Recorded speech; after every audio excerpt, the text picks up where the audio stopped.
Legislative IQ. Increase your legislative intelligence with Florida's policy, budget, and campaign monitoring service. Subscribe today at legislativeiq.com.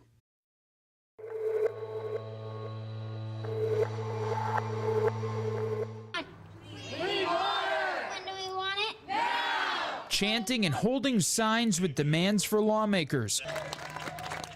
Conservationists and clean water supporters took to the Capitol steps to get their message out. Many of the people, like Bob Fellman, traveled hundreds of miles to voice concerns about their water. The water is relatively good shape in some areas, and it's on the declining side in other areas.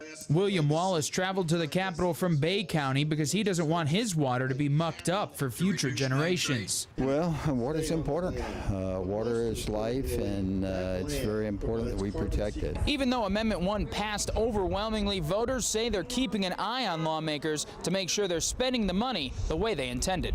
The main gripe among the ralliers was that they don't want to see the $750 million allocated for Amendment 1 going towards sewer and infrastructure projects. We are reminding our lawmakers about what voters really meant, what they understood Amendment 1 to be for.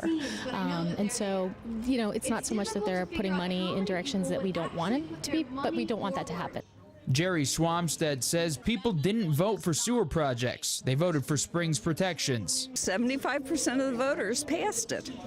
And I don't think many of these people were elected by 75% of the voters. The rally was a preemptive strike of sorts. There's no real agreement yet in the legislature of how the money will be allocated. Reporting in Tallahassee, I'm Matt Gelka.